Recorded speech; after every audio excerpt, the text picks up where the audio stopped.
আসসালামু আলাইকুম। ডক্টর মোহাম্মদ ইউনূসের কাছে মক্কাবাসীর আবেদন, ফারাক্কা বাঁধের জন্য কে কত টাকা দিবে সেটার ঘোষণা করা হচ্ছে। আমি 50,000 টাকা দিব। বলো তুমি কত দিবা? 100 রিয়াল দেবো।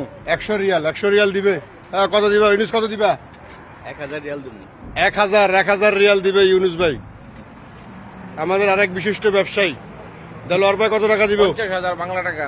50,000 দেলোয়ার ভাই দিবে। 50,000 নাসির ভাই কত দিবে? আমিও 50,000 টাকা। 50,000।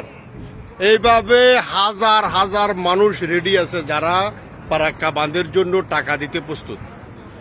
আমাদের ডক্টর মোহাম্মদ ইউনূস সাহেব শুধুমাত্র একটা অ্যাকাউন্ট করে যদি খালি ঘোষণা দেয়, এরকম 2-3 ফারাক্কা বাঁধের টাকা চলে যাবে শুধু প্রবাসী থেকে। এবং বাংলাদেশের যাদের 5তলা বিল্ডিং আছে সবাই থেকে 1000 টাকা করে নিলে ফারাক্কা বাঁধের মতো এরকম 2-3 বাঁধ হয়ে যাবে। ভারতের থেকে অনেক উস করি ফারাক্কা বাঁধ দিতে হবে।